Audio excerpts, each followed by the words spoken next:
ನಾನು ನಮ್ಮೆಲ್ಲ ಕಾರ್ಯಕರ್ತರು ಮಾಡ್ತಾ ಇದ್ದಾರೆ, ಅದನ್ನು ನೋಡ್ತಾ ಇದ್ದೇನೆ.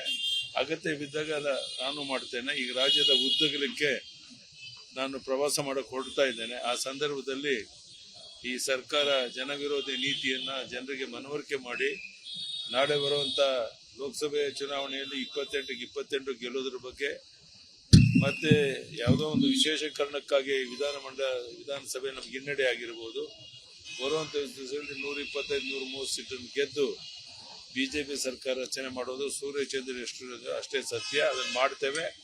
ಅದಕ್ಕೆ ಎಲ್ಲ ಜನರ ಬೆಂಬಲ ಸಹಕಾರ ಇದೆ ಅಂತ ನಾನು ಭಾವಿಸಿದ್ದೇನೆ. ಧನ್ಯವಾದ. ನಮಸ್ಕಾರ.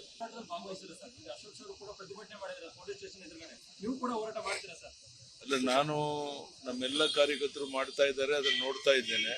ಅಗತ್ಯ ಬಿದ್ದಾಗ ನಾನು ಮಾಡ್ತೇನೆ. ಈಗ ರಾಜ್ಯದ ಉದ್ದಗಲಕ್ಕೆ ನಾನು ಪ್ರವಾಸ ಮಾಡಕ್ಕೆ ಹೊರಡ್ತಾ ಇದ್ದೇನೆ. ಆ ಸಂದರ್ಭದಲ್ಲಿ ಈ ಸರ್ಕಾರ ಜನವಿರೋಧಿ ನೀತಿಯನ್ನ ಜನರಿಗೆ ಮನವರಿಕೆ ಮಾಡಿ ನಾಳೆ ಬರುವಂತ ಲೋಕಸಭೆ ಚುನಾವಣೆಯಲ್ಲಿ 28 ಗೆಲ್ಲೋದ್ರ ಬಗ್ಗೆ, ಮತ್ತೆ ಯಾವುದೋ ಒಂದು ವಿಶೇಷ ಕಾರಣಕ್ಕಾಗಿ ವಿಧಾನಸಭೆ ನಮ್ಗೆ ಹಿನ್ನಡೆ ಆಗಿರ್ಬೋದು, ಬರುವಂತ ದಿವಸದಲ್ಲಿ 125-130 ಸೀಟನ್ನು ಗೆದ್ದು ಬಿಜೆಪಿ ಸರ್ಕಾರ ರಚನೆ ಮಾಡೋದು ಸೂರ್ಯಚಂದ್ರ ಅಷ್ಟೇ ಸತ್ಯ. ಅದನ್ನು ಮಾಡ್ತೇವೆ. ಅದಕ್ಕೆ ಎಲ್ಲ ಜನರ ಬೆಂಬಲ ಸಹಕಾರ ಇದೆ ಅಂತ ನಾನು ಭಾವಿಸಿದ್ದೇನೆ. ಧನ್ಯವಾದ. ನಮಸ್ಕಾರ.